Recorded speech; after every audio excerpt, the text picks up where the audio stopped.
I'm Frank Brinkhoff, and I've lived in Salem my entire 80 years of life. And my formative years were spent in the house at 200 East Boone, right across the street from where the statue is located.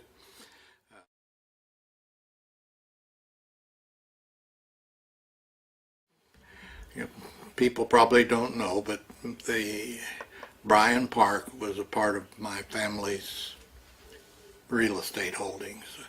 It originally belonged to Mark Tully, his daughter. Anyway, one of my great-grandmothers married Samuel Hall, Lucy Tully married Samuel Hall, and they inherited that part of the estate from Mr. Tully, or he sold it to him, or I don't know what the transaction, but anyway, it ended up belonging to Samuel, and then he willed it to his grandson Charles E. Hall, and who was one of the big property owners in Marion County. And up until the 1920s, it was known as Hall's Grove. Uncle Charlie sold it to the city for the park, and they changed it from Hall's Grove to Bryan Memorial Park. The original highway went north and is what is now Vale Street, and it went out north, one lane concrete, everyone called it the slab, up north to about the curve up there north of town.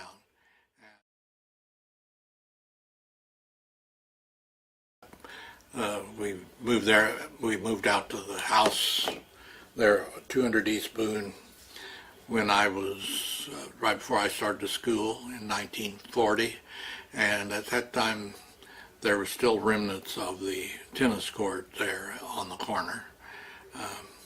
That all changed.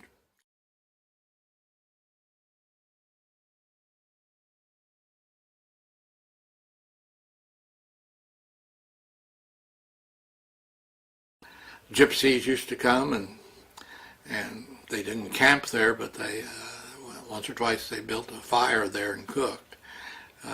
The tree that was standing there for a long, long time was a gorgeous old white oak, and it was very sad when it died.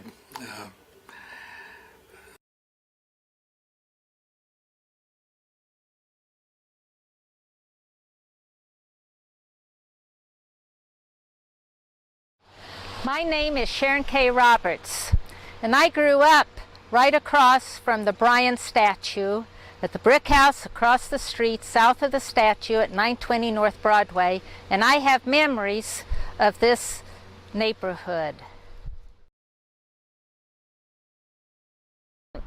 And I really remember when I was around 3, 4, 5, 6 years old that every summer there would be a watermelon truck that would stop underneath this huge oak tree, a shade tree that stands right now about in front of the Bryan statue, and would rest. I remember that when I was little, that the boys and girls in the neighborhood would come over at the south end and play softball and baseball, and many of us learned to ride our bicycles on the sidewalk that is over here. And but I never could understand why there weren't trees planted or gardens planted or something that would beautify the triangle, that would make it as pretty as what Salem has in Bryan Memorial Park. I'm Sharon Doolin. I've lived in Salem since about 54, and that includes the time when the Bryan statue was brought to Salem. At that time, I was editor of the paper, and I can remember we were notified in advance that it was coming in on a truck, on an oil field truck, and so there was a crowd waiting downtown. I was on the Sweeney corner when I saw the truck bearing the statue coming in from from Washington D.C.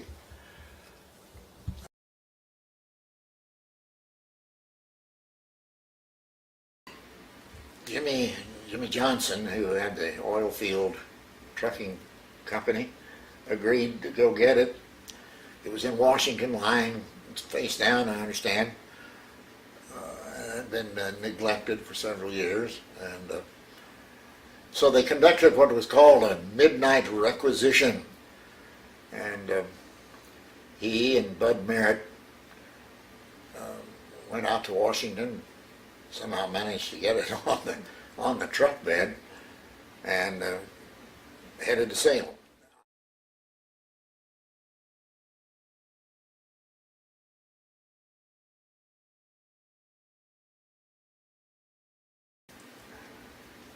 Then there ensued a debate over where they were going to put it. Some people thought it ought to go in the courthouse yard, but I think the Board of Supervisors nixed that. And they finally wound up putting it in the triangle, the so-called triangle, where we are today.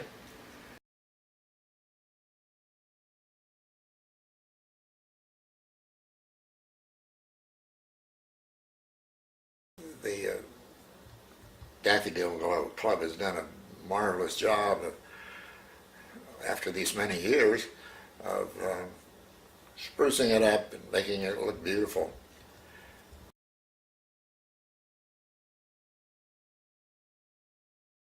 I remember that around 1961, I was in high school, and when they brought in the Bryan statue, the high school band at that time, we played at the dedication of that ceremony. And sometime after that, I don't know exactly when, because I was off to college, that there was an effort by the city of Salem and some community organizations that they did come in after the statue was put in place, and they did plant some trees in the triangle and around the statue. And there were different efforts made throughout the years with the city of Salem in partnership with some community organizations to plant some gardens around the statue. But over a period of time, it wasn't always sustainable.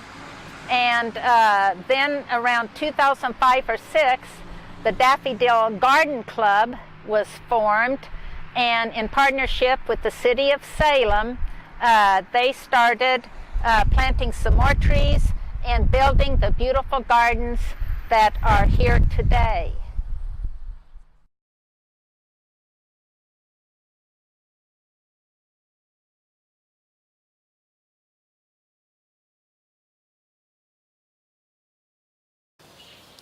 Hello, I'm Sharon Blair.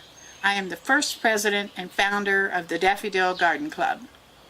The club was founded in March of 2006 as a way to give back to the community of Salem.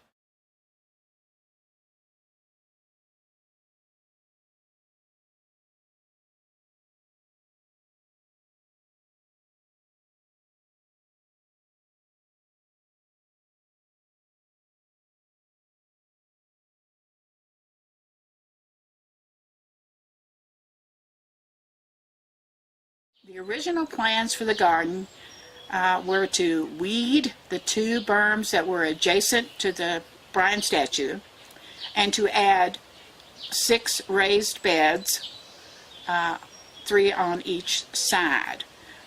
That was accomplished as the first step of the garden. The initial plan also included the berms which lead up on each side of the sidewalk leading up to the statue.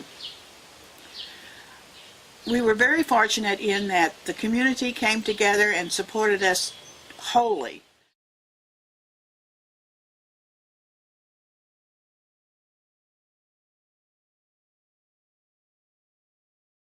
Many of the businesses and individuals in the community came forth with monetary contributions to help us get started.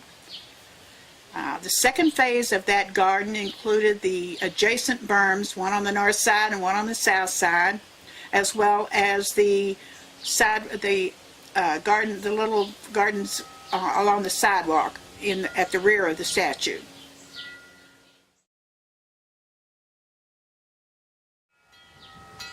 One of our latest contributions is the tribute garden, which contains many paving stones.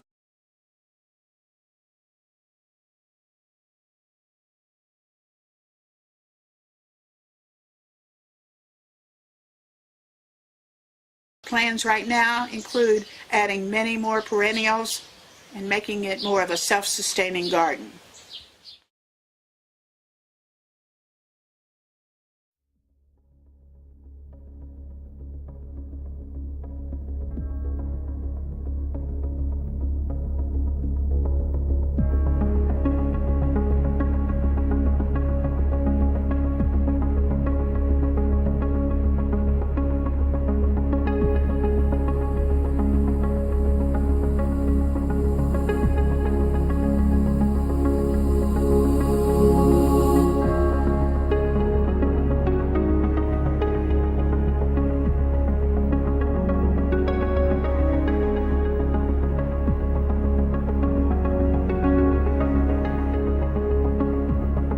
Myron Lloyd, Chairman of the 2015 Garden Treasure Tour and More.